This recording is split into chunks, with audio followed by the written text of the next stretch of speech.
Good afternoon, everyone. Well, all right, we have just had lunch. I hope everyone have a wonderful lunch.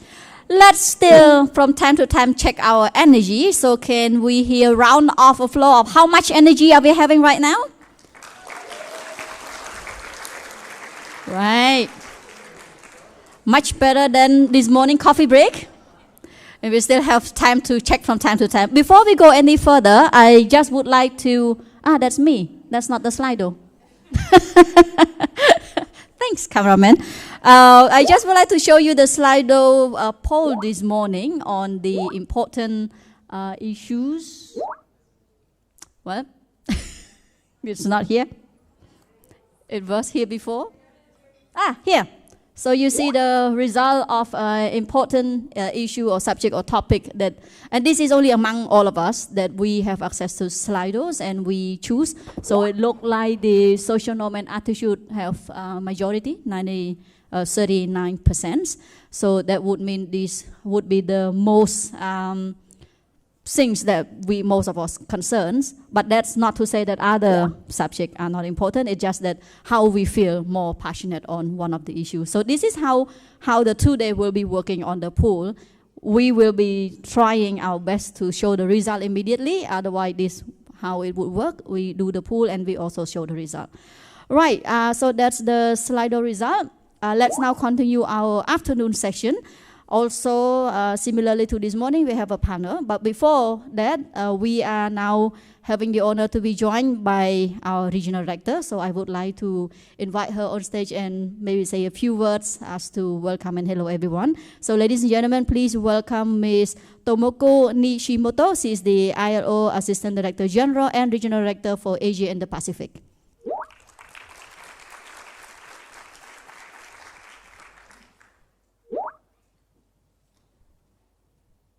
Thank you, MC. Good afternoon. I would be very brief. I have 3 messages.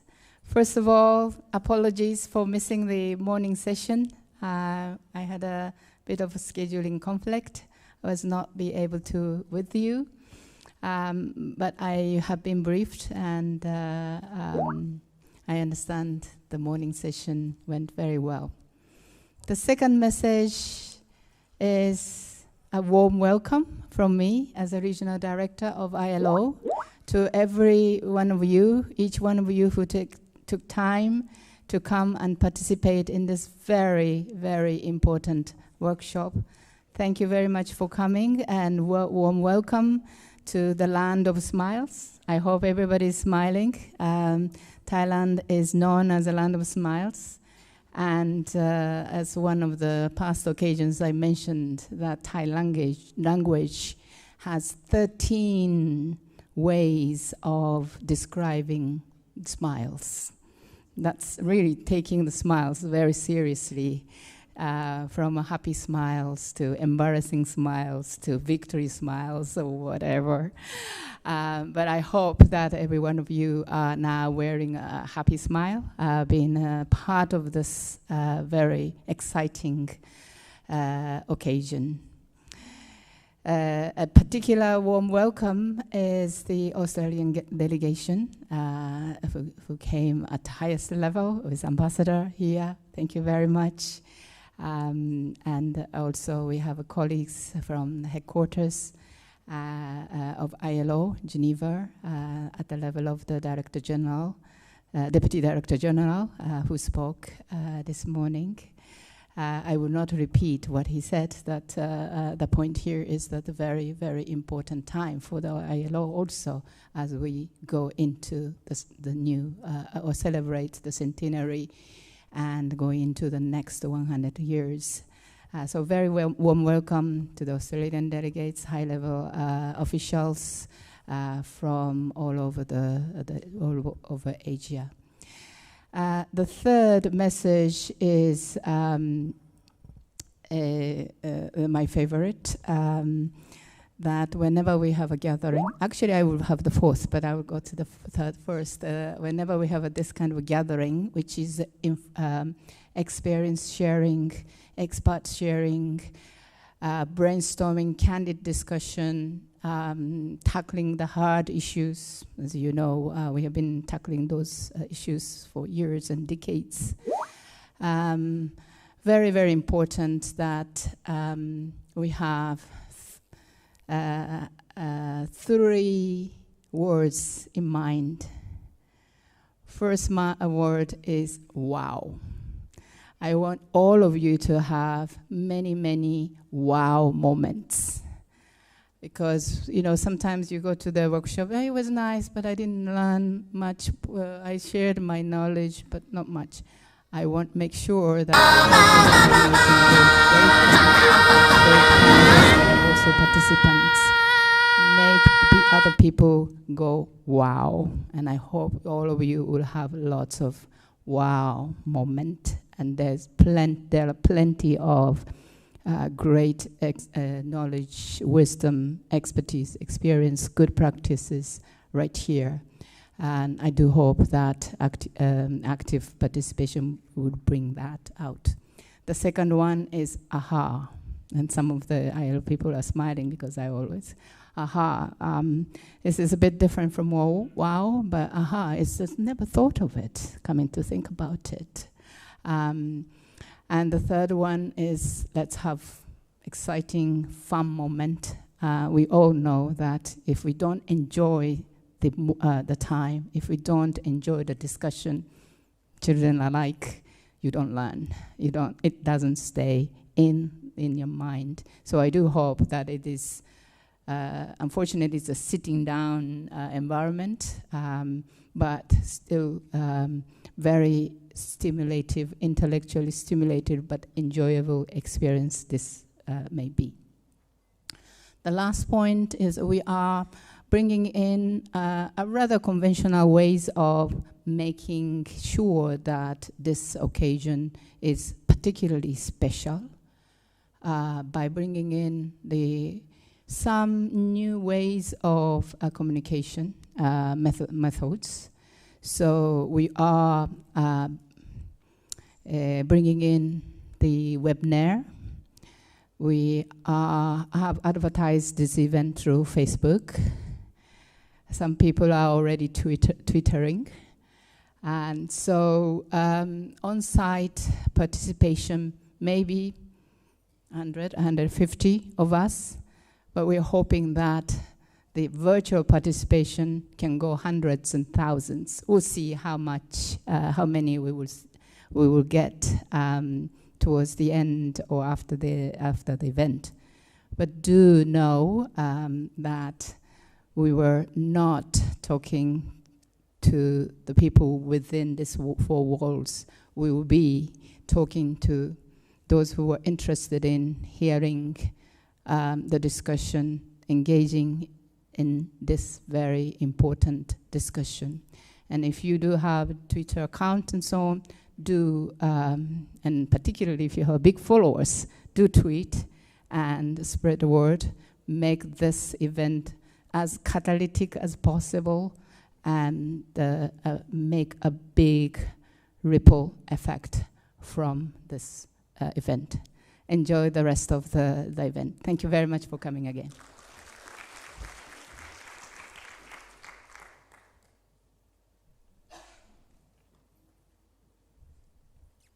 Thank you very much. Thanks for your kind words. And it's a wow for me because this is the first time I understand that there are 13 different ways to explain the word smile in Thai language. So that's one first wow for me. I did a live Facebook page on my page this morning, and I just checked the number. We are being viewed by 1,360.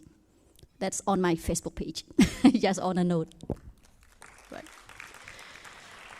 Let's now move on our program a little bit more before the panel discussion, because we are having our researchers here who have been doing wonderful work on the women and the future of work in Asia Pacific, and we would like to take this opportunity to recognize their amazing work. So I would like to call up on stage Ms. Margaret Gates, Minister Counselor of Employment, OECD, Paris in Australia, and representative of the ILO. On stage, please, for recognizing our researchers.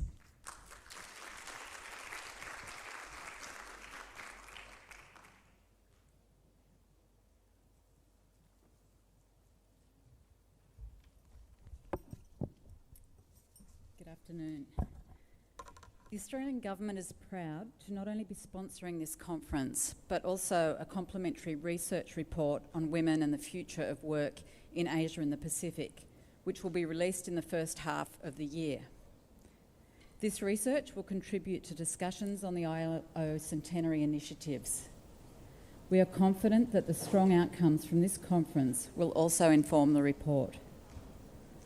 The ILO put out a wide call for research paper proposals to contribute to the report. Drafting of the report is being led by Ms. Sriani Amaratunga Kring, who is also here today. The project's technical advisory group reviewed high-quality submissions from over 120 researchers from across the region. The proposals spanned a wide range of issues affecting working women in the Asia-Pacific, demonstrating the complexity and importance of the issues that have brought us together today.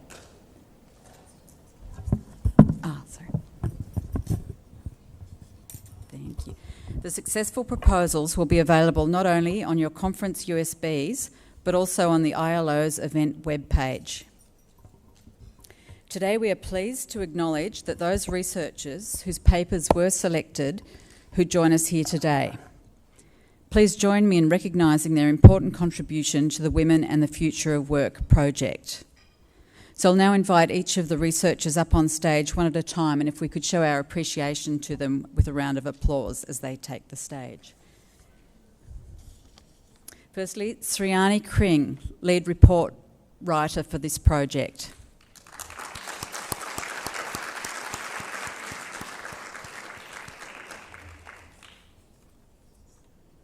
Susanna Barrier, Project Coordinator for the Sub-Regional Office for South Asia at Public Services International, for her research on decent work for community health workers in South Asia, a path to gender equality and sustainable development. Dr. Elizabeth Hill, Chair of the University of Sydney's Department of Political Economy, for her research on Australian women's working futures. Are we ready?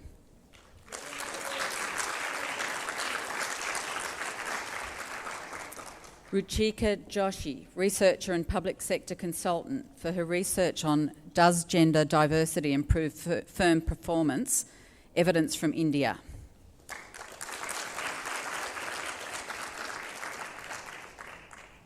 Linda Worth Dominice, Gender Diversity and Development Consultant, for her research on overcoming gender segregation in management occupations and business in Asia and Pacific.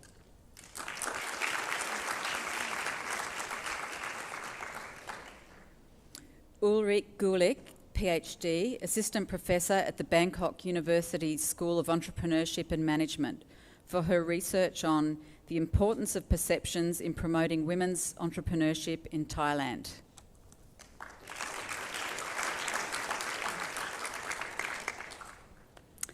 Manohara Khadka, PhD, Gender Equality and Social Inclusion Specialist at the Embassy of Switzerland in Nepal, for her research on workforce diversity and reservation policy in Nepal, a strategic approach to strengthening women's voice and visibility in formal employment sector.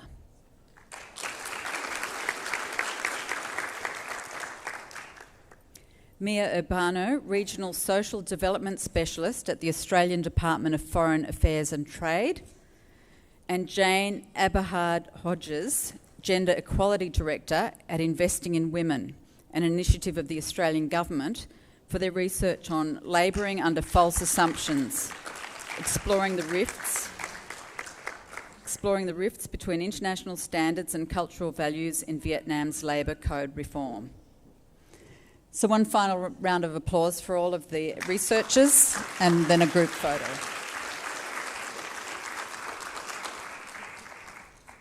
Thank you.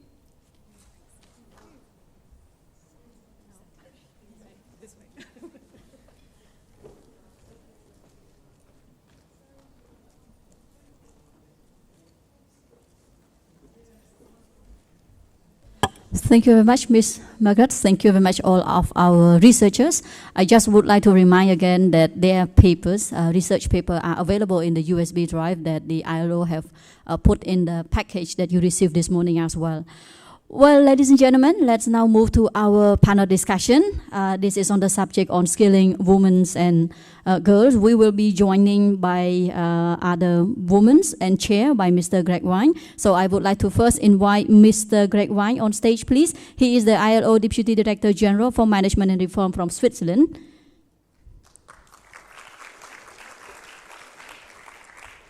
Mr. Greg Wine has had an extensive career in executive management within Australia and internationally. The focus of his work has been on labor relations, organizations, and workplace change, governance, and human resources management. In 2012, he joined the International Labour Organization as Deputy Director General for Management and Reform. We have heard his wisdom this morning already with the keynote address, and he will be chairing our session on skilling women and girls for the future work, promoting STEM for our region.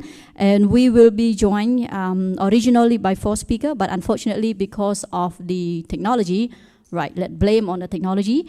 One of our speakers couldn't make it. We did try our best, but sadly she's not joining us on the Skype call, so we are having 3 speakers. So I would like to invite the 3 speakers on stage, please. Ms. Fazana Ko-Diuri, she's the Managing Director and CEO of Green Data Insurance Co. Ltd. Bangladesh.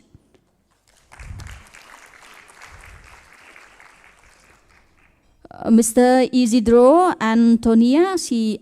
Asper, sorry if I mispronounce your names, is the Senior Vice President of External and Political Affairs of the Federation of Free Workers, the Philippines. And Mrs. Adrienne Hanzani, Vice President Global Philanthropy, APAC, JP Morgan, Hong Kong. So we're having our chair and the panelists now, so I would like to hand over the stage to Mr. Wine, please. Thank you very much, and good afternoon. It is an extremely interesting discussion we have for this session, and we're very privileged, I think, to have the 3 members of the panel, and certainly apologise for the fact that our 4th member has not been able to connect in, or at least we have not been able to connect her in. But this particular item on skilling women and girls for the future of work, providing STEM, is, I think, one of the really critical parts of our discussion over the next 2 days. And it really does bring together 2 of the key contexts of this, or key aspects of this conference. The first of that is around the future of work, and this, of course, as I indicated this morning, is very much the priority and focus of the ILO as it leads into its centenary. And I think there is one thing that there is universal agreement on, and that is the importance of science, technology, engineering and maths, and even the greater role that it's going to play in the future of work. And then secondly, the second concept of all of this is, how do we design and prepare for this future? There's been... Can you be so close to the mic? Oh, okay. We can't hear you. Okay, sorry. I've never been accused of not being able to be heard before. It's a nice change. And I think that the aspect of this that I'd really like us to focus on is, how do we design the future? There's a lot of discussion that the future is going to happen to all of us, particularly when we read all the articles on artificial intelligence and other forms of technology. But from the ILO's perspective, the message that we are really trying to get across is that the future of work will be what we, as the people, design it to be. And I think that's an important part of our discussion today, particularly when we are looking at it from the point of view of STEM, when we're looking at it from the point of view of equality of access to these jobs, and also, of course, when we're looking at it from the point of view of decent work for all. As was up on the screen earlier, it's back up there now, there has been identified a global talent shortage in the area STEM of some 38%, and at 45% in the Asia and Pacific region. And of course, it's proportionally larger percentage of that 45% affects women. The impact on opportunities for women, but also more broadly on the economy and society by failing to meet this gap. Women are still overrepresented in lower skilled and what are referred to as lower valued jobs, which, as we know, particularly when we look at the jobs in the care industry and similar, they are highly valuable jobs as well. And I think that we need to ensure that despite the fact that we have seen an impressive closure in the gap in education opportunity, that is not extending on to employment opportunity, particularly in these STEM areas. I think it is also important to note that it's many of the low-skilled jobs that are particularly at risk, and this in turn leads to a further widening of that inequality between women and men in the workforce. The promotion of STEM aims to close the gaps in access to training and to employment, and to promote opportunities for women in what are often referred to as non-traditional roles. The panel today the three members of the panel will each give an overview from their perspectives on the role of STEM and the future of work, and we will then have an opportunity, and I encourage you to start thinking about this now, for half an hour or up to an hour of questions as well. We do want to try and have this as an interactive panel. We'll be able to take questions from you personally from the floor, and as was explained before, those of you who are in the hall together with those who are listening online will also be able to use Slido to ask some questions, and so we will select some of the questions that come in from Slido. So I do look forward to a high level of engagement in this particular panel. So if I can now turn to our three guests, I won't introduce them again as our MC has already given a brief introduction of each of them, but if I can invite Ms. Fazana Chowdhury, the Managing Director and CEO of Green Delta Insurance Company Limited of Bangladesh, to give us her thoughts on this issue. Thank you.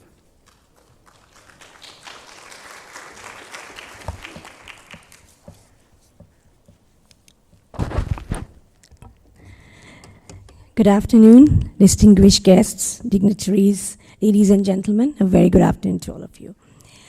I would like to thank ILO for inviting me to speak and share my views on how STEM can promote women and lead them towards decision-making and empowerment and economic development procedures. As being an SDG pioneer in the year 2016 in women economic security, I feel it's my responsibility to work on the SDG goals and achieve our individual goals and achievements towards the country goal. Although we are aware of the SDG that full and in SDG we talk about no one should be left behind. That we should provide full and productive employment and decent work for all women, men, including young people and persons with disabilities. But still, having all the advancement, but still we see that women are left behind. And in terms of STEM-related studies and work activities, women are further left behind. So I will not go into the statistics which Greg has already mentioned.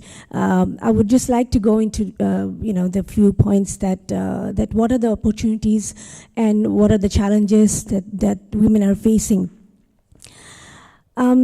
As we see that, talk about Malaysia and Philippines and other countries in the Asia, you can see that we still have more research workers as women.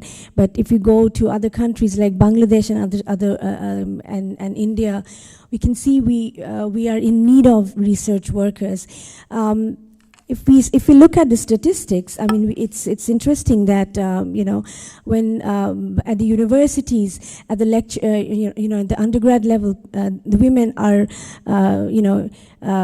taking courses in that, but and also when they're lecturers, they're like the percentage is higher, but when they grow up the ladder, the percentage becomes lower. So in terms of STEM, we see that the more they go up, the interest and the opportunity becomes lower. Women in STEM are seen that impassioned and inspired, but there are too few of them in these fields. And in higher education, where women are far likelier to go into life sciences than hard sciences. So these are the few instances that we have seen. There are some good practices among the countries, among the government. In Malaysia, we have seen that Malaysian government implemented a policy in 2011 ensuring 30% women are at the decision-making level in the private sector. In government, in Bangladesh government, we've seen that recently they have formulated the National Science and Technology Policy for 2011, which emphasizes participation of women in science and technology, promoting higher education for women, and ensuring their proper recognition in science organization. And of course, we can also see in India, they have the gender equity in science and technology as well. In women scientist organization, we've seen that in India there is WIS, Women in Science, which has a database of 2,500 Indian women scientists. In Nepal, they have an association which has a database of 445 members working in the field of science and technology. So it's like, in the Asian countries, the number is increasing, but, there are a lot of obstacles. And of course, the Association of Academies and Societies of Science in Asia is in a pivotal position to encourage its member academies to do much more to promote and nurture women in science. The Bangladesh Academy of Science held an inspirational workshop on a mentor-mentee program in Dhaka in 2012 with the theme challenges of young women scientists in new and emerging sciences. If we see in Bangladesh, as I've mentioned, that we can see that in the beginning we see many women interested in science and technology and mathematics, but over the years the number gets reduced. Although Bangladesh has made visible progress and has attained the status of low-medium developed country from the level of the least developed country status. So we have more than 50% of the population is women. So our government has taken a lot of steps, and the private sector has come forward for the empowerment of women. And from the private sector initiative, I can say that from our company, we have launched the first comprehensive insurance package in South Asia for women, for which I was honored at the UN Global Compact. This policy has not only in addition to the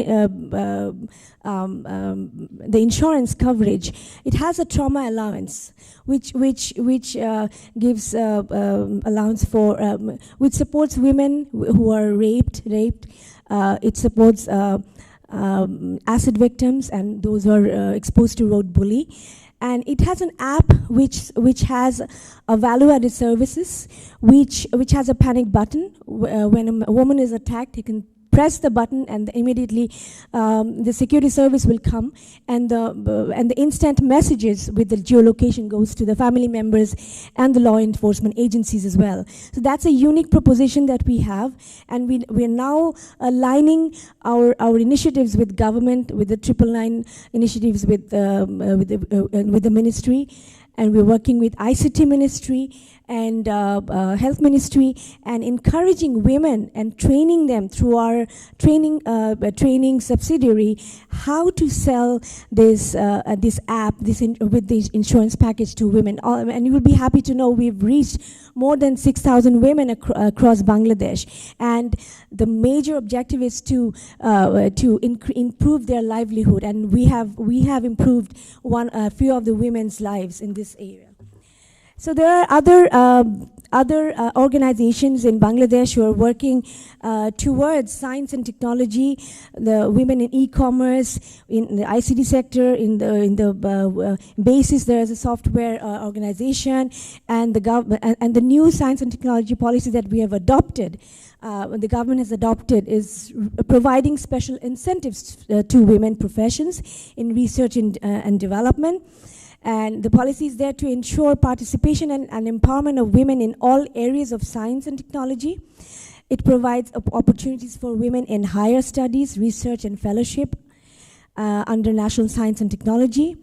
It encouraged female students of school, college, and members of science club to get involved in innovative activities organized by National Museum of Science and Technology. So there are, but we have seen that participation of women in the science and technology is less than the civil service administration, where we have seen a 5% increase. The number increased from 15% to 20% in 2010. Excuse me.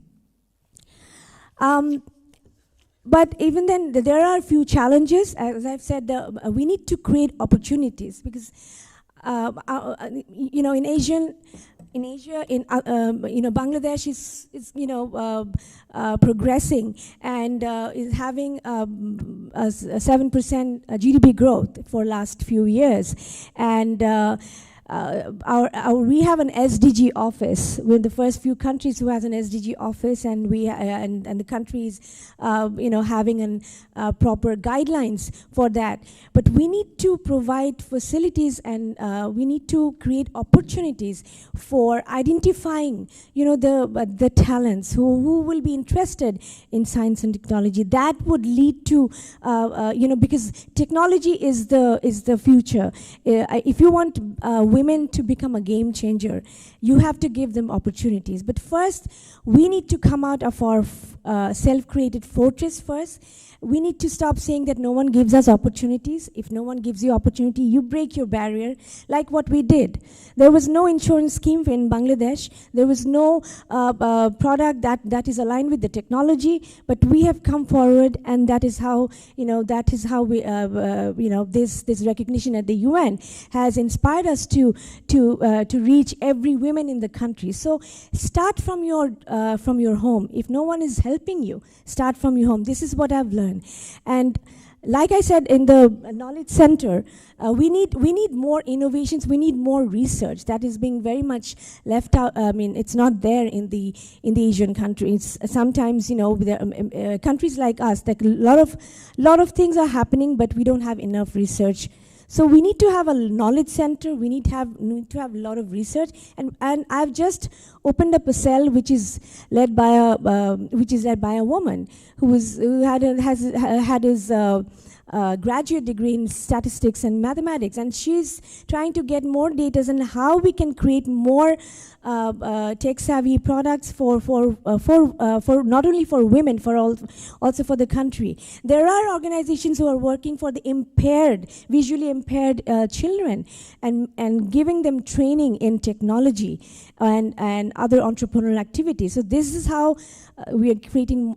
You will create more employment will be created, and the young generation that will be ready for the futures. But the challenge is first, the mindset, the attitude. I'm a woman. That is actually the major challenge. What I feel, less women are in the STEM activities, but it needs to be aligned. First, people need to recognize that women can contribute and women can perform. So this culture, this attitude needs to be changed. And barriers for education. Still, we have a lot of families, who don't send their children, girls to school because of their poverty. So that is a mindset that needs to be changed. And a major problem in the university education is gender disparity in science engineering majors. That is being very much visible. In only 4 countries, Australia, Malaysia, Philippines, and Sri Lanka, women account for more than 50% of undergrad students in these fields. But in our countries, we have less participation, women participation. So women careers are often interrupted due to family issues. Some women, they start their job but never get to the top. I feel very left out I feel like a fish out of water, that there are very few female CEOs at the top. So we need to, give them opportunities. There should be daycare centers. There should be training, mentoring, And of course, equal pay. Everyone has talked about equal pay. So public awareness, we need to have more educational environment, and I think for the organization, we need to have this women empowerment, women principles needs to be embedded in the strategic objectives of the large business organization, in any organizations, and universities needs to be collaborated with the public sector and private sector to get more women on board and get them more training and get them into research. We need more research and development center so that more innovations can be there. So maybe some girls are being trained, but if they cannot utilize their skills, after 2-3 years, it's all gone. So there has to be multi-stakeholder platform where there needs to be a holistic approach where public sector, government sector, and government organization and development organization should come and work together. Then this is the great platform to start with. So I would not take much of your time. Time is almost up. Maybe I can, tell more in our question answer session. Thank you very much for giving me the opportunity to speak.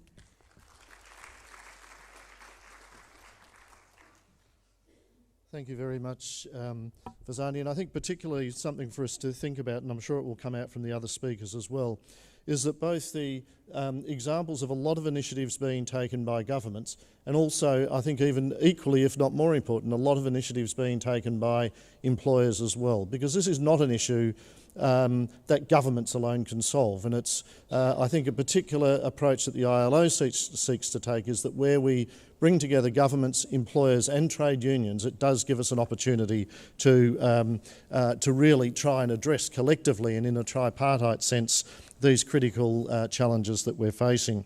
And I think that's a good opportunity to introduce our next guest, Mr. Tony Asper, who is the Senior Vice President for External and Political Affairs of the Federation of Free Workers of the Philippines. So, Tony, welcome.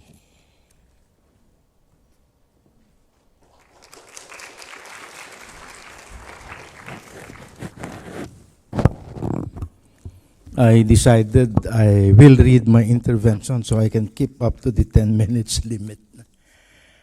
In 2016, the World Economic Forum made a report on the future of jobs and indicated 3 timelines for the drivers of change, including technological change to impact on industries and business models.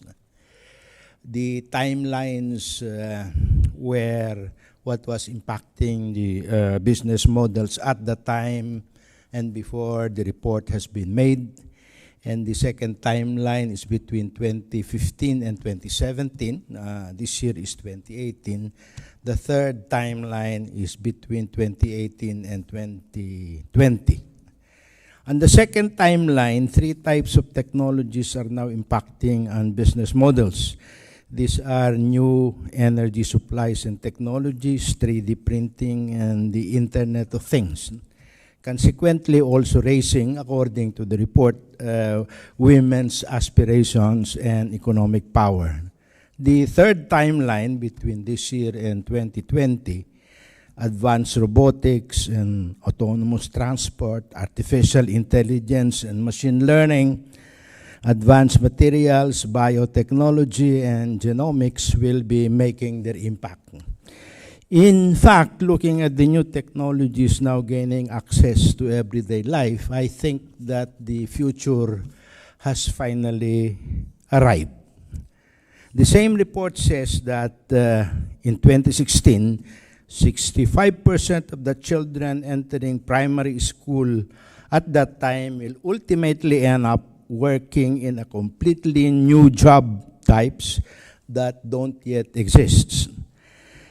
The impact of changes driven by technological change in the Philippines will be felt largely and foremost in 2 STEM-related occupations. According to an ILO study, call center agents will be displaced by the cloud technology and robotic process automation, while electronics and electrical workers will be displaced by collaborative robots, cobots, they are called, and 3D printing, which is about to happen. In fact, and accordingly, over 80% of workers in the BPO, the business processing outsourcing sector, and the electronics and electrical sector are at high automation risk due to technological innovations.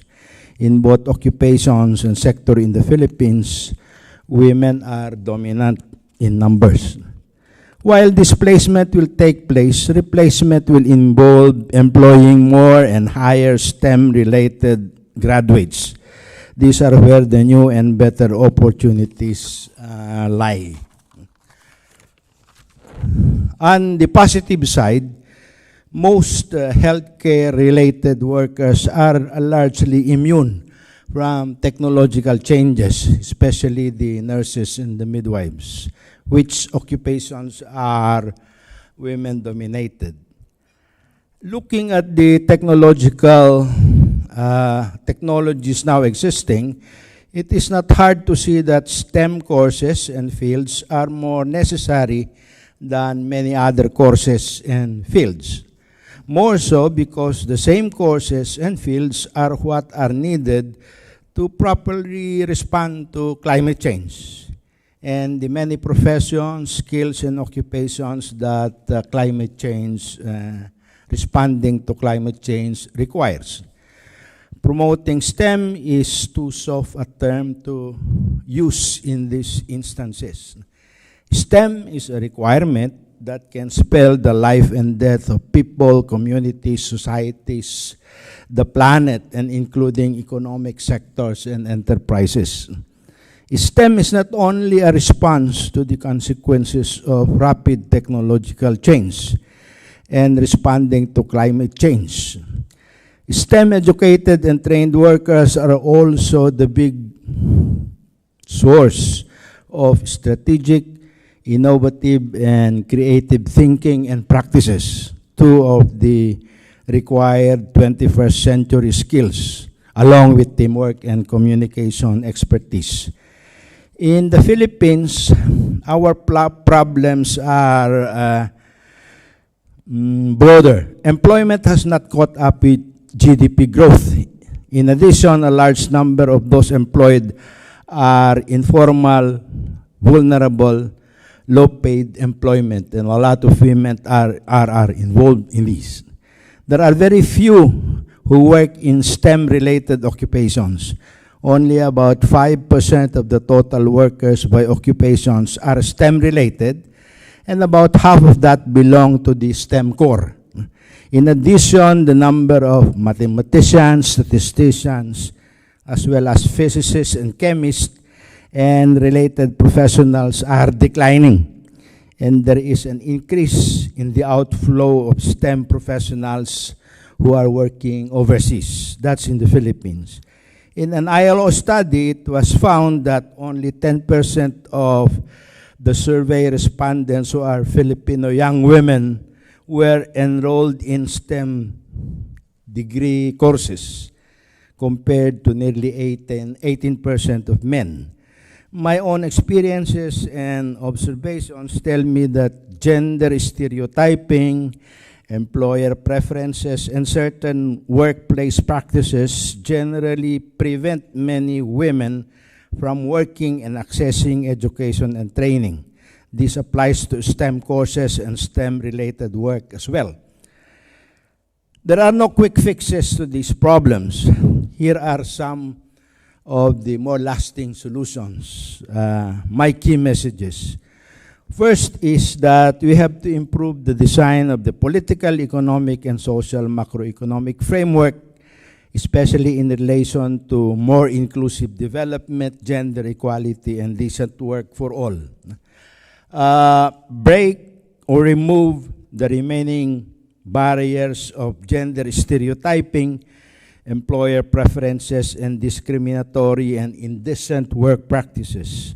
Number 3 is we fill up the gaps in the decent work law and practice. And finally, strengthening national laws and practices, especially those related to accessing education and training, employment, and improving working conditions, especially the balancing of work and family life and social protection. Thank you.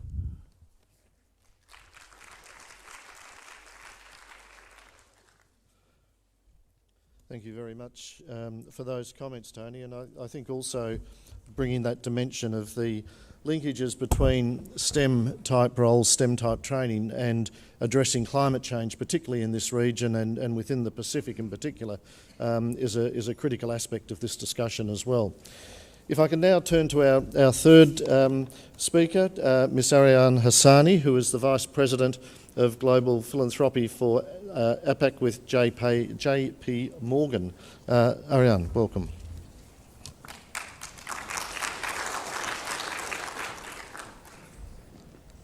Hi, everyone. I want to start by thanking the ILO and the Australian government for bringing us together in this really critical conversation and what we consider to be an urgent conversation at JP Morgan. And I think we're all here because we feel that urgency, especially when it comes to women in STEM.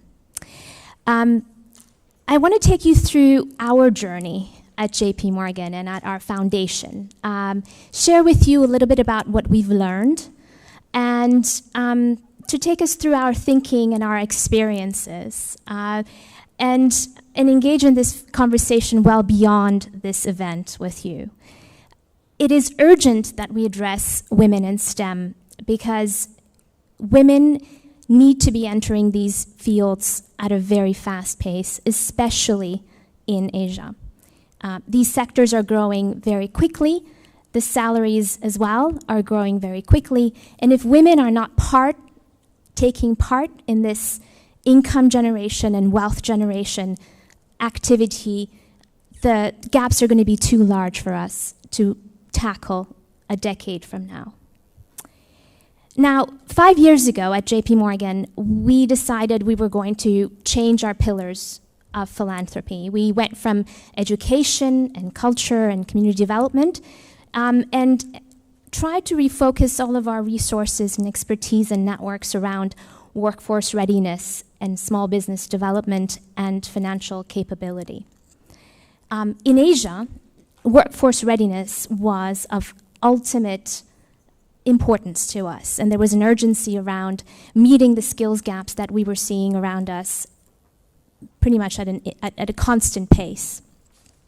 And we spent thousands and hundreds and thousands of dollars understanding our markets and developing demand-led programming that would engage employers in actually actively creating the curricula that would be getting disadvantaged communities into high-paid, high-quality jobs that would be driving local economic growth. And we worked with, and are still working with, great partners on the ground to do that. And the partners would come back to us and they would say, it's amazing what demand-led work and workforce can do. We are placing 95% of our trainees in quality jobs within days of graduating them from our training programs. And we were excited and thrilled to be hearing this. And our first question was, that's great. Let's see the list of the people that you've placed in these jobs and in these employment opportunities. And very quickly, it was so clear that less than 20, sometimes less than 10% of those that were being placed in these jobs were women. And we just stopped right there. Unacceptable. For us, a 95% job placement rate, of which less than 10% were women, was major failure. And it took a while. It took a while for us to engage in deep enough conversations to be able to truly understand what it takes in order to get women into these jobs. And I'm here to share with you, after 5 years of experience on the ground, what we think it takes. And we'd love to engage in a discussion with you around what you think it takes. So these are 5 takeaways that I have at this stage. Early intervention, getting school to work transitions right, professional socialization to keep women on the job, recognition, and lifelong learning. And I'll dig into these 5 takeaways with you, and would love to hear your thoughts and contributions when we have the Q&A session. Early intervention, no-brainer, right? The career pathway of a woman starts when she's a girl, and that is so absolutely critical at very, very early stages, that young girls start seeing their role models in STEM-related fields. They start understanding the diversity of jobs that are available, the career pathways that lay before them in STEM-related fields and sectors. At JP Morgan, we've actually launched a Schools Challenge program globally with our own women leaders to help mentor secondary school women, secondary school girls into STEM-related subject matters and eventually career pathways. And we've launched this program in London, and in Milan, and in Paris, and very recently in Hong Kong. And we've found that young girls are interested. It's not for lack of interest, and when we're talking to our partners and saying it is unacceptable that only 20% or 10% of these who are employed are women, and they say, well, these girls, they're so hard to recruit, they're not interested. And that too is unacceptable. So I have to say, I went onto the field and actually engaged in one of the recruitment sessions that our partners were leading on the ground. I saw 5 men on stage, and none of them were the image of what a young girl or a young woman would see herself as 10, 5, 15 years down the road. They were not speaking a language that resonated with these young women. And immediately I stopped the presentation and I said, this is not reflective of the kind of work that we want to be doing at JP Morgan. And so it is not for a lack of interest. It is, from what we've seen, for a lack of role models, for a lack of people who really speak to young women and who can inspire them, and who young women see themselves turning into. Getting school to work transitions right. This is really critical. So in Asia, we're lucky. A large number, a proportion of girls are actually interested in STEM-related subject matters, but don't make that school to work transition a successful one. Getting them exposed early on the job learning, internships designed to help them transition into the workforce with intent from the employer side to make sure that they have the mentors and the sponsorship they need in order to thrive is absolutely critical. And it's the first steps toward building a tribe, which we call a tribe, to help young girls turn their careers in STEM and successful as young women and further. Professional socialization is really what we call the kinds of mentorship and sponsorship opportunities that employers can give once women are onboarded and actually part of the working force. And this goes from everything that is technical development, education, to socialization at a very, I would say, unspoken or intangible manner. Really managing their expectations around their careers, making their career pathways clear for them, and giving them opportunities to succeed with the right mentorship along the way. And recognition. Now, we've seen that recognition is absolutely key. And giving feedback to women is absolutely key. And there's a really specific way to give feedback that we've seen really works. And it's not one-on-one feedback, but women are great at teamwork. When teams give feedback on women, women succeed because they're able to capture the holistic skill sets that women bring to the workforce. And this also really tends to get rid of the one-on-one biases that sometimes exist when one person is giving feedback on another. And last but not least, lifelong learning. Women's many responsibilities are pulling them in all kinds of ways across their careers. And employers have a huge role to play in making sure that women are continuously challenged, even if they're mothers and have caretaking responsibilities, that they pull them into those tough, challenging projects and hold them responsible for the same kinds of deliverables, but give them the sponsorship and the mentorship and the flexibility to be able to work at hours that are actually convenient for them so that they can contribute and meaningfully learn. Lifelong learning is key to success in STEM careers for men and women. So we don't want to just stand here and talk about what we've learned. We want to put all of this into action. We're working with the ILO to actually put together and implement a program, a Women in STEM program across the Philippines, Thailand, and Indonesia, and tackling not only getting women into STEM-related jobs, but upskilling women who are in lower value-added services into middle management, and very, very importantly, tackling that last mile. And that last mile is women who are in middle management and getting them up to decision makers. This is where we're falling short.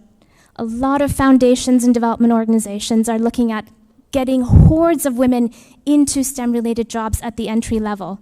If they do not see a career pathway in front of them, if they don't see mentors, and if they don't see themselves growing into decision makers in their fields, we've failed them. Now, Dr. Stone, this morning you asked, what is at stake? And I have to say, when I'm speaking in front of my audience at JP Morgan, I'm always talking about the innovation that women bring to the table. It's critical, but I think what's more critical is the livelihood and integrity of our communities. It's the social thread, the socioeconomic thread of our communities, and women are the backbone of these communities, of our communities. If we don't include them, if we don't build the structures that are necessary for them to succeed, we are failing our communities. Thank you.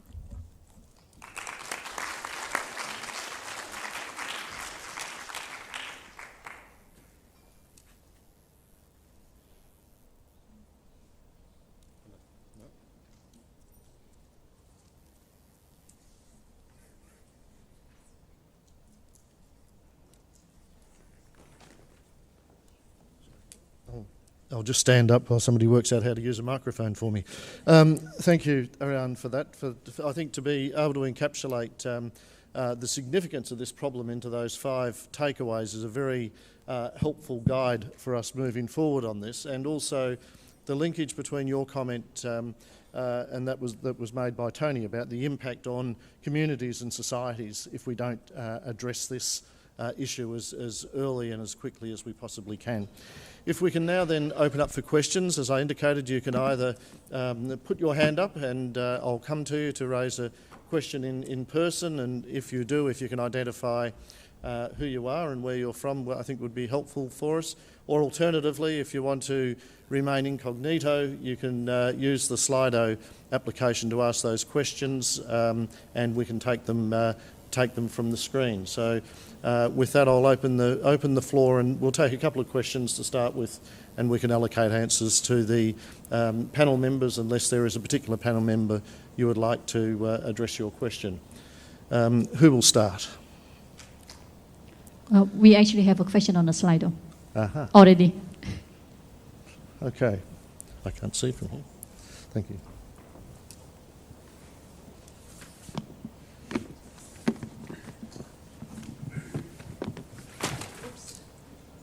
Okay. We have questions on the Slido, are there any hands that want to go up to bring a personal aspect to this, or will we go straight to Are there any personal questions, or we go straight to the screen? I don't know what happened. It's always worked really well on me. Can you try it again? Can you hear me now? That's better. Before we go to technology, we've got to do things the old-fashioned way for a little while, I think. Are there any people who want to speak, or will I go straight to the screen? Okay, we'll go straight to the screen then. There are two questions up there. The first one is, looking today, STEM seems possible in the future, but how to prepare present low-skilled, uneducated women for tomorrow? And the second one is saying that the slides that were up earlier show that the Philippines, Thailand and Malaysia have achieved parity in STEM education. How can these countries harness the potential to launch new jobs? So I think it's, the questions are linked, I think, because they're both indicating, on the one hand, we do have a large number of people able to successfully go through the education system. On the other hand, those that aren't able to access the education system, how do we address them? I'm not sure who to turn to first with this. You're sitting right next to me, Rania, so maybe you'll have some comments on, I think particularly this first question about how do we address the situation of the current low-skilled people and others who don't necessarily have access to education. I think we have to identify these unskilled, low-skilled women workers in the STEM field. To do that, we have to take a multi-stakeholder approach. Like I've mentioned earlier, that it cannot be kind of one party working alone. So the universities and the technical institutes, must work with the government and the community workers. There is, in a district, there are organizations like associations who have members. Can you hear me?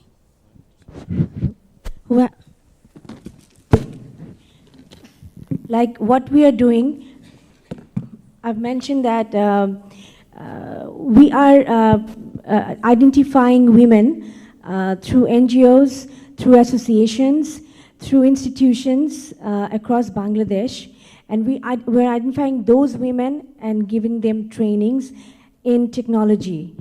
And there are associations who actually take them on board after their training. So I think this has to be it can be taken as a pilot project. Maybe ILO has taken a lot of initiatives also in Bangladesh, in elsewhere. The development organizations can start working with the universities, technical institutes, and these associations, and then have policies. We need to have policies for them to grow, to take them on board, and to give them on-job trainings, career path, and then recognition, and then going into the leadership. Like there are garment workers who have also been taken to the managerial positions. There are instances in many of our factories of various big groups of corporates as well. So there has to be a identification process. That is what I was looking for. Thank you. I'd love to address the first question as well. Can you hear me? Yes. So very quickly around STEM skills and upskilling. We need to address that some of the institutions, so educational institutions that we have, are outdated. And we need to think more creatively about new institutions that can help us bridge these skills gaps. And I think employers can play a very, very critical part in forming these new informal institutions. And I'll give you an example. In the United States, the JP Morgan Foundation is supporting an organization, Opportunity at Work. Over the last year and a half, they've transitioned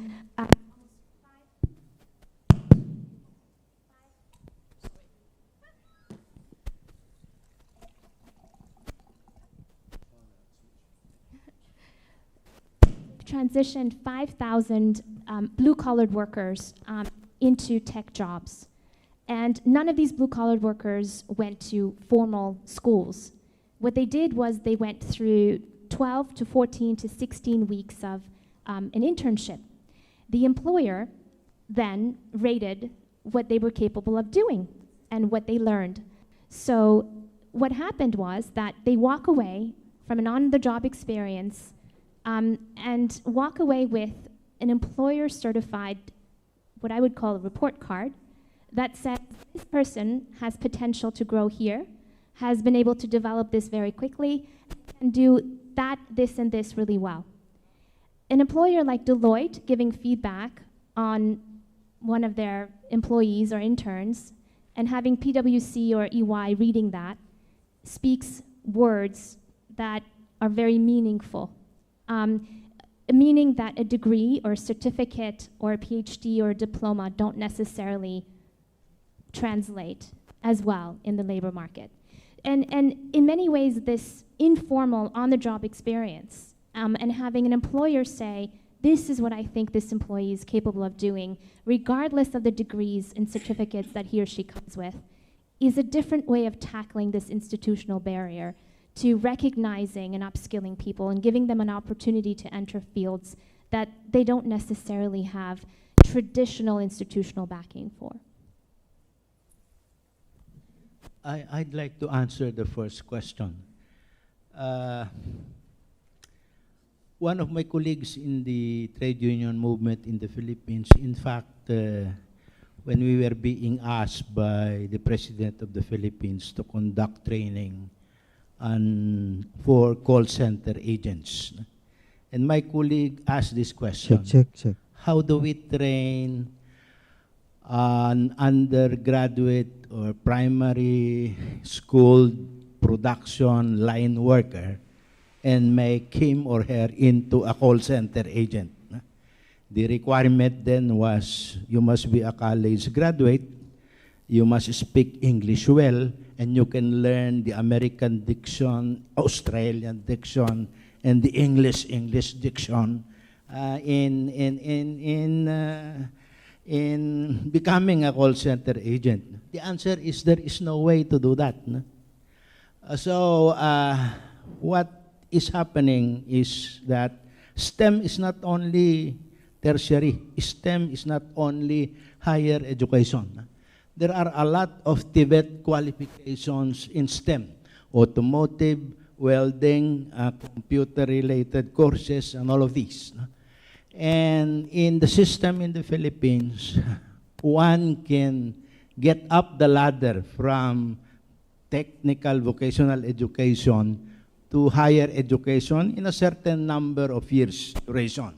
You start with the VET qualifications and you ladder it up to becoming an engineer, a chemist even, and a mathematicians later in the job. Can the poor people afford that? There is another social policy that came in.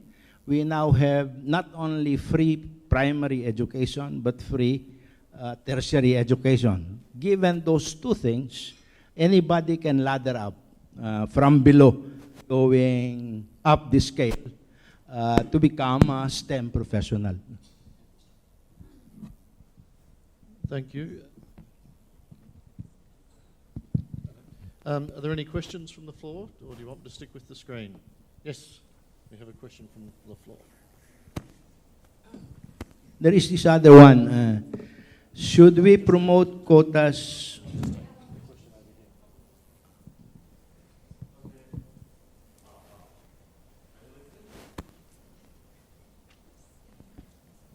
Okay, I'm ready. I have a question to Ms. Hassani. Why? Because she has a seat just beside me. Just a joke. I appreciate JP Morgan's efforts to enhance gender equality in labor market. Could you explain with more details the specific tangible gains JP Morgan could get through this wonderful activity? Specifically. Thank you.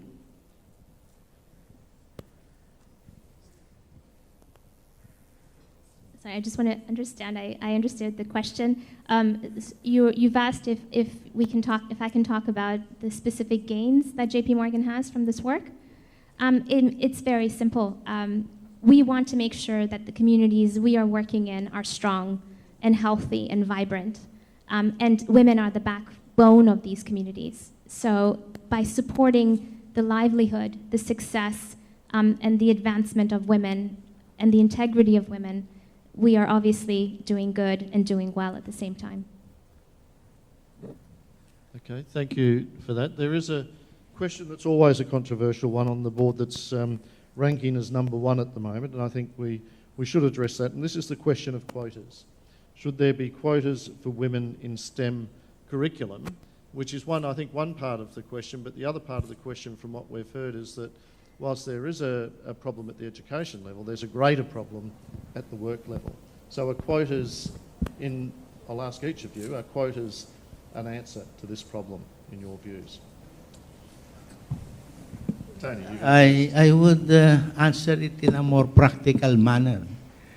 I think my answer would be whatever works under the given situation you are put into.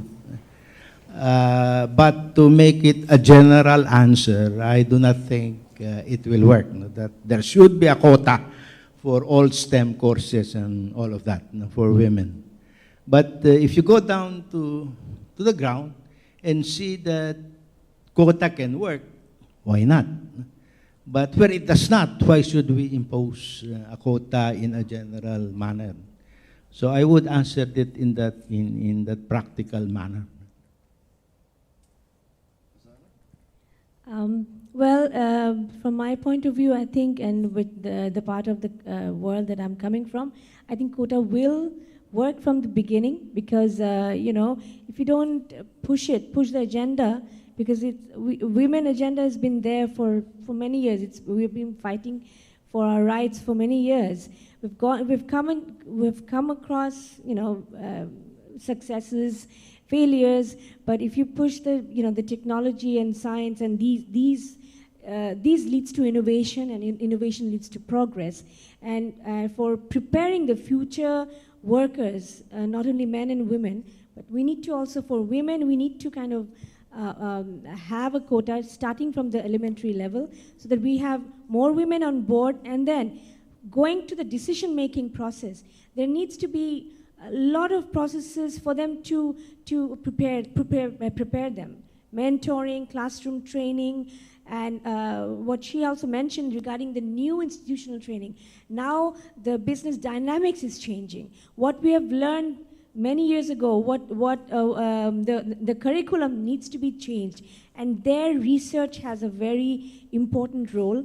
And training institution, universities must work together with the private sector. So whatever we learned when we go to work, it's totally different. So practical learning, this is a very important thing. And internship and on-job, I believe in on-job training. A decision maker, it's, you have to take bold decisions. You have to think that, okay, I'll be ready in 5 years and then I'll take decision. It's not that. So situational leadership, it's very much needed at every step. Thank you.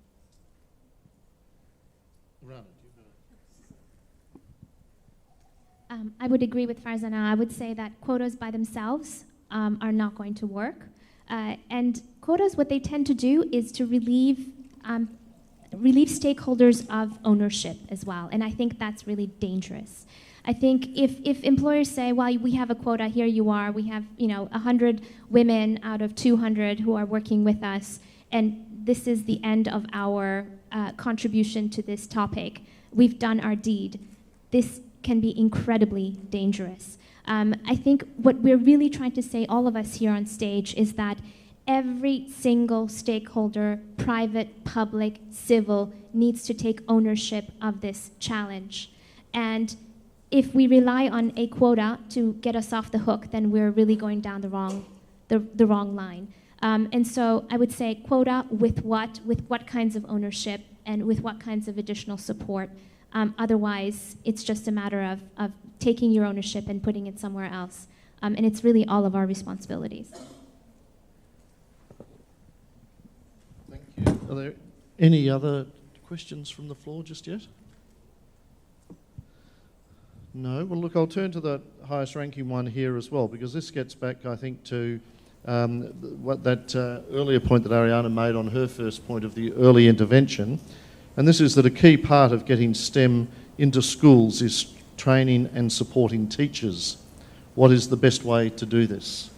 What is it that we need to do to not only encourage our students, but to encourage our teachers? May I answer that first, because my parents were both teachers. One of the biggest problems that I have met among people I interviewed, students I interviewed, going to STEM courses or not, is that they do not find STEM curriculum interesting. Or perhaps the teacher is unable to make the subject interesting for them. I had a mental block in mathematics myself, because the teacher could not explain to me simply what an algebraic equation was all about. So I stuck to the 4 basic operations: addition, subtraction, multiplication, and division. I mastered that, but I never wanted to get into equations. Same is true with, I think, science. It looks like there are many teachers who are unable to encourage students to study science because they cannot make it interesting for their students. And if we can find teachers, or if we can train teachers to make these subjects interesting, I think more of the younger kids would get into it. Maybe the other question here is, there is a suggestion of boot camp and things like that to get younger people into STEM. Why not? We can make use of all of these practical matters, like having competition in science, technology, mathematics, and the rest among the kids, so that they finally get to become interested in the subject matter and study it themselves. I would say simply, we need to take teachers out of the classroom. You know, from our experience, teachers are very disconnected from the world of work, especially from the world of STEM work, especially because it's evolving so quickly. And so they're not able to make STEM come alive in the classroom because they don't know what STEM looks like in the working world, what the different manifestations of STEM really are, and how these career pathways actually translate in the real world. And I think when teachers start to come out of the classroom, start going into the workforce, start experiencing and understanding what the world of working STEM is all about, they're going to be able to do what Tony's talking about and make it come to life. Yeah, of course, you just said what I wanted to say, that, you know, they need to come out of the classroom. Their interpersonal skills and communication skills.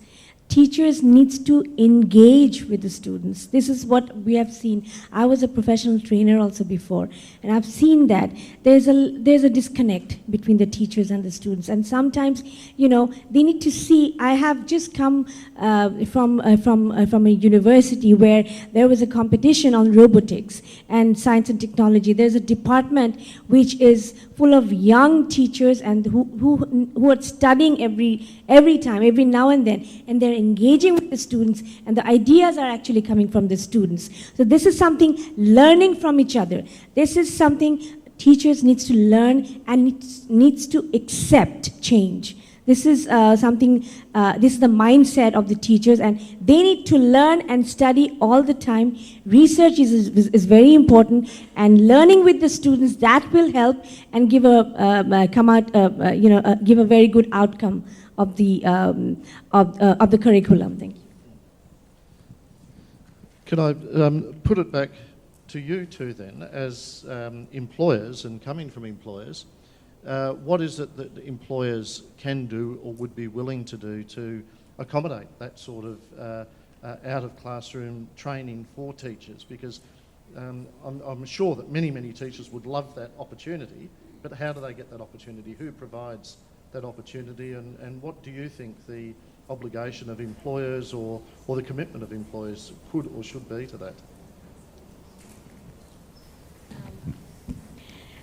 We have already started doing it. We have aligned with a private university and having an MBA in insurance, because insurance is very much, the awareness is very poor in our country. And what we're doing is we have made this into our strategic objectives, that education and training is our, it's an important objective of our corporate objectives. And what we're doing, we're bringing in the teachers. It's a kind of a more tour of the corporates and various departments, and they need to identify what really works well for the students and how end-to-end process of learning. And business, and also the other departments and the risk management. So these are the areas that we are engaging the teachers and also the students into the corporates, and we are giving them training, and it's a brainstorming session, workshops, seminars, and of course we will be arranging a boot camp also with few universities in Bangladesh. Like, we have 92 private universities, and we're thinking of having this type of awareness building sessions and a career boot camp or career fair for students, and involving the teachers as well. Some of the teachers also, they are trying to do a part-time job also into our organization to see what are our expectations, the employer's expectations, and the student expectations. There has to be a matchmaking. So the teachers are there to build a gap between the employers and the students' expectations. Very, very briefly, I would definitely echo what Farzana just said and add, we connect with teachers through our nonprofit organization partnerships on the ground. So in Australia, for example, we're working with the Australian Business Community Network and the Foundation for Young Australians, who obviously have a reach into secondary schools and teachers. What we do is we run workshops where we don't only talk about the latest trends in technology and IT, but actually talk about how do you project manage a tech project, a product, a delivery of a service, and actually have teachers participate in that in addition to the students, so that they see how the software engineering skills or the coding skills that they're teaching actually translates into the delivery of a digital product or service. And our colleagues in technology are running these workshops with our nonprofit organization partners on the ground. We also invite teachers and students to come, of course, into our offices and to see us in action. And I think it's absolutely critical that we continue these kinds of partnerships on the ground. Thank you. Are there any governments in the room that would like to not ask a question but provide a comment on this particular issue? Oh, sorry, please.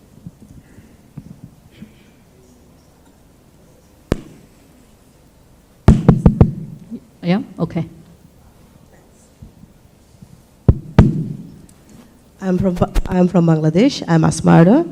I'm from Minister of Labour and Employment from Bangladesh. Just my question to the panel is that, just before going to ask questions, I would like to say something that women's or girls, whatever we say, they are double burdened. We have a burden in family and also in working side. But what about our norms and attitudes? Because in Bangladesh, rich families, they like to, we teach, we give our education to girls, science, technology. It's not about finance, but what about poor families? They don't have any choice. They have choice that, okay, our girls will be educated a little bit, then they will go in education, job market, or they will work in the family. This is the choice. So if we want to engage in STEM project, I think as a ministry level, from the part of the government, I think that we have many problems. We have, economic problems.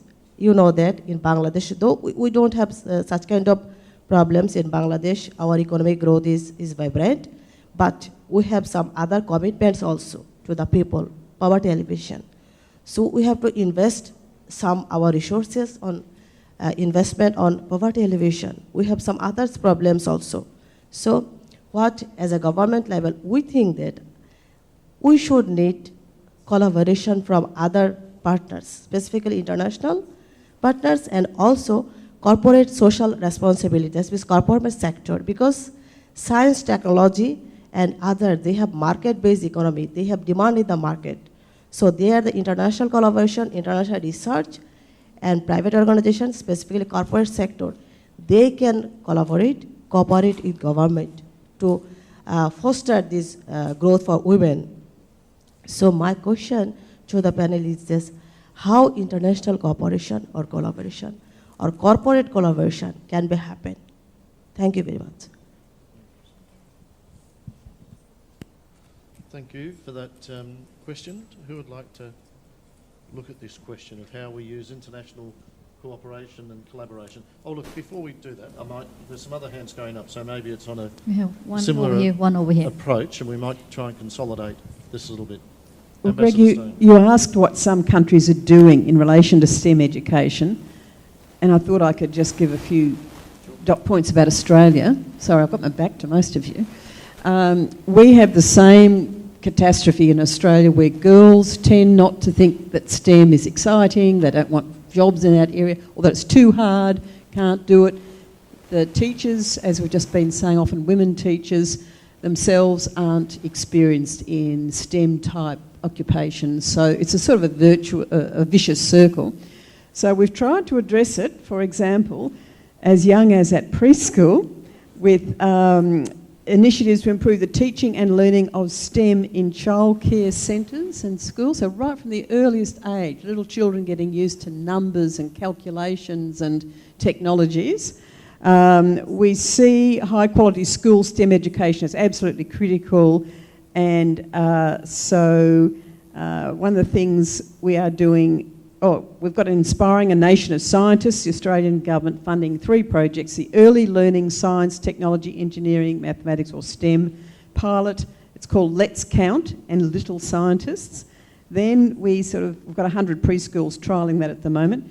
Then we've got digital technologies initiatives, including digital literacy school grants with massive open online courses in digital technologies to help teachers to implement the curriculum, because we realise teachers haven't, they've missed probably 20 years themselves in this technology catch-up. This is to support teachers and help them implement the new curriculum, and this online learning and expert help target schools in particular in disadvantaged areas, the poorer socioeconomic background areas. Then we also have scholarships, particularly for PhDs in higher education, trying to get women PhD researchers with more focus on STEM, getting industry partnerships, so women with PhD work going on, having research projects with industry and getting collaboration between industry and universities. And then we've got a thing called Pathways in Technology, a pilot in 14 schools trying to build STEM capability. So we're trying hard, but the realities are, if you're saying to a young girl or boy, how about you do a degree in maths, they say, well, what does that lead to? And, there aren't all that many jobs really in some of these specialty areas.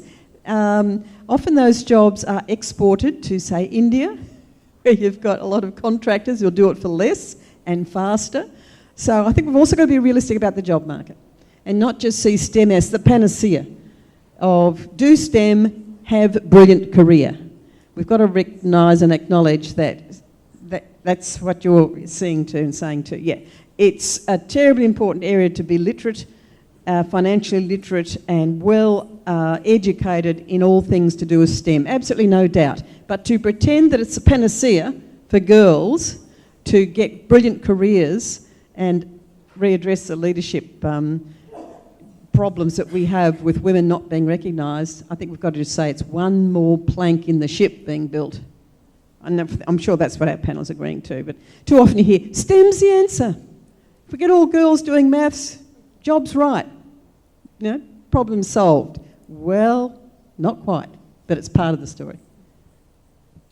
Thanks, Ambassador. And I'll come back to the Bangladesh question with the panel in the moment, but just in the middle. My name is Nanang Gunadi and I'm from Indonesia. Actually, I have a question and probably I can answer some of Dr. Sharman's comment. Number one is, I'm just, everything is good, right? Intervention on education start from small childhood as well as intervention give training to women workers. But my question is, can ILO as an organization give suggestion to countries, right, to each country, member of ILO, to tell the country that probably your education system needs to be improved or upgrade or review because things change substantially, right? Because as you mentioned, Dr. Sharman, all the young kids now doesn't want to go to STEM. So that intervention is very, very important. However, when you said mathematician is not good, nowadays is very good because of the digital era. All the creating algorithm, working in e-commerce and all those is very exciting for a new young millennial. So those kind of combination, if you, as an ILO, can give suggestion to government, to every country, that's probably great. As long as you don't think we've got the answers. Any final questions before I ask the panel? Because no final questions or comments, we're almost out of time. I think just that last comment about the role of the ILO, together with the question from our colleague from Bangladesh about how we can harness international cooperation and collaboration to assist in this, and I think that does extend out to cooperation with organisations like the ILO, with development partners in a lot of countries in the region as well, and also, as I've indicated a couple of times today, the convening power that the ILO has, as represented here today, of bringing employers and trade unions together with governments. What are your thoughts on how can we get this higher level of international collaboration and cooperation on this? And any just final concluding comments you would like to make as well in answering that question? Allow me to advertise ILO at this point of time, because the ILO has 3 STEM projects in 3 of the ASEAN countries, 1 in Indonesia, 1 in Thailand, and 1 in the Philippines. Colleagues from Indonesia and Thailand can talk about the projects of the ILO on STEM in their own countries. I will talk about the ILO project in the Philippines. The project seeks to encourage more women to get into TVET courses, qualifications in STEM-related courses. In particular, we are, I will say we because I am involved, we are trying to choose animation as one of the STEM-related interventions in the Philippines.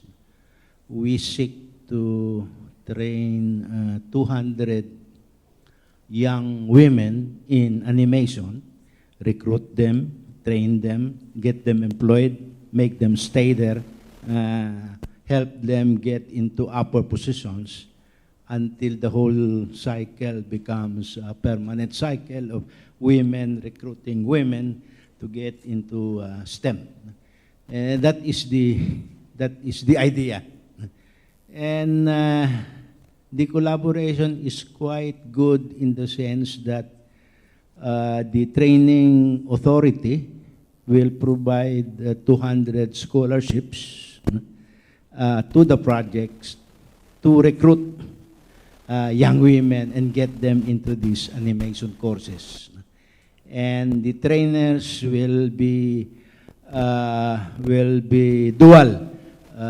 They would stay in the companies for practical training and go to the schools for theoretical learning until they become qualified, until they are certified as animators.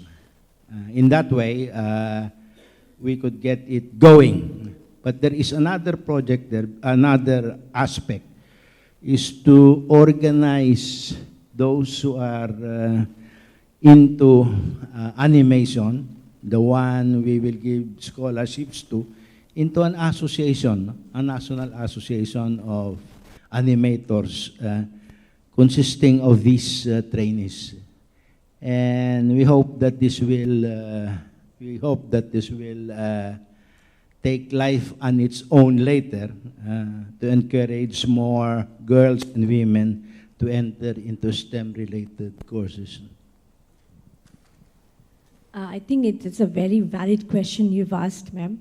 But I would like to mention that here, since the ministries are actually have started working with the private sectors, like we are working with the health ministry, finance ministry, ICT ministry, and regarding many issues like weather-based index insurance and other areas, to identify women and to bring them into STEM. I think the ministries of women and children, then labor ministry, ICT ministry, and finance ministry, and of course we need the law ministry.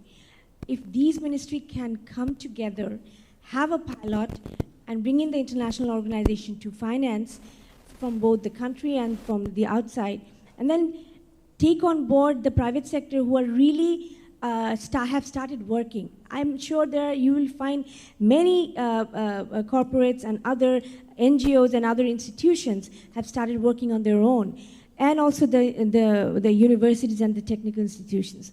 And then you have to have a process, starting from the selection, then training, the basic training of the science to the girls and the women, and then getting them into job right after the training, going through a mentoring program, and then after a few years, just getting them into a managerial position or decision-making process. It could be a pilot project and in few areas, and after a few years, and then after 6 months, every 6 months there could be a learning session. This is something that I'm proposing, from a country like Bangladesh. We are very much needed because SDG says that one of the goals is like we need multiple partnerships. From the government, development organization, everyone should join hands together and working for women and others so that no one should be left behind. And the final thing I want to show you, whatever we say, we have mentioned many things, many propositions, but those policies or those recommendations should be coming into an action. That will lead the women to be empowered and we could lead them to STEM, which will lead towards economic development and social development of the country. Thank you very much. So I'll pick up the baton as far as action is concerned. And I would say we don't need huge conventions and international movements and collaborations to really have an impact and to put action at the forefront. As we've seen, employers in even an SME, a 10-person company, can do a lot in promoting women in STEM by the way they hire, by the way they train and upskill and promote and recognize women just within their own companies. And I think we need to really empower the private sector. We need to empower employers to take that on, to take that ownership and to run with it. The second thing I would say, and I think this goes on the comment around STEM not being a panacea, I couldn't agree more. And actually, I think this is where international dialogue, conversation, and intervention is very necessary. And I think something we haven't necessarily addressed on this panel is this entire looming discussion around automation, AI, and literally the disappearance of work, perhaps, potentially. And I hate to be, ending on sort of a sad note, but I think more of an international discussion needs to be had about the future of work and what that looks like for all of our societies globally. And I think there needs major coordination among stakeholders at an intergovernmental level that may be a little bit too hard for us to tackle at this stage, but for the next conversation. Okay, well, thank you very much. And I can just give a plug to some of the work we are doing exactly on that point that you've raised, Ariane, on the Global Commission on the Future of Work that the ILO has established, which has 25 eminent world leaders from their fields coming together to discuss exactly those sorts of issues to report early next year. And of course, as was indicated earlier this morning, discussions that are occurring today and tomorrow will feed into that Global Commission as well. Look, we've run out of time, or we're slightly over time, so thank you all very much for your participation, but particularly for our three panel members. I think they have been able to spark a very interesting discussion, but most importantly, I think being able to bring that direct experience that they've had in this area, and also what we wanted to do was look to the future and how we address all of this in the context of the future of work. So could you join me in thanking our three panel members this afternoon. Thank you all very much, and I'll now pass back to our MC. You can keep it there. I have mine. Thank you very much. But before you leave the stage, not yet, can you please stand right here for an official group photo of the chairs and the panelists?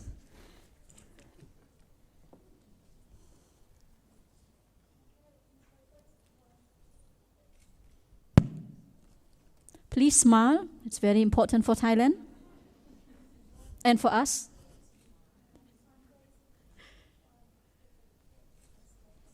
Okay, ladies and gentlemen, one more time, thanks our chairs, thanks our panelists. All right, a few things before we go coffee break.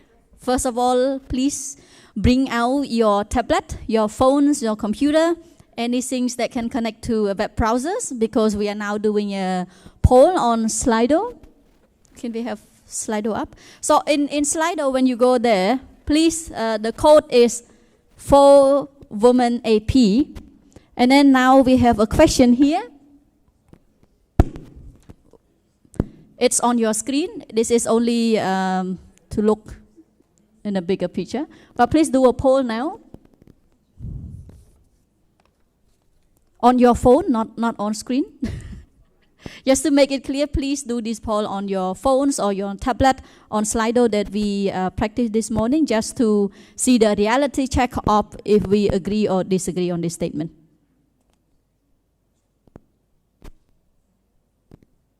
Ooh, coming closer. Oh, somebody changed their mind. Oh.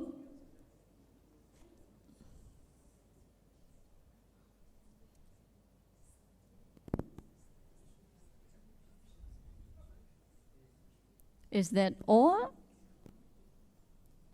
Okay, going back, coming back. Wow, this will never stop. Huh?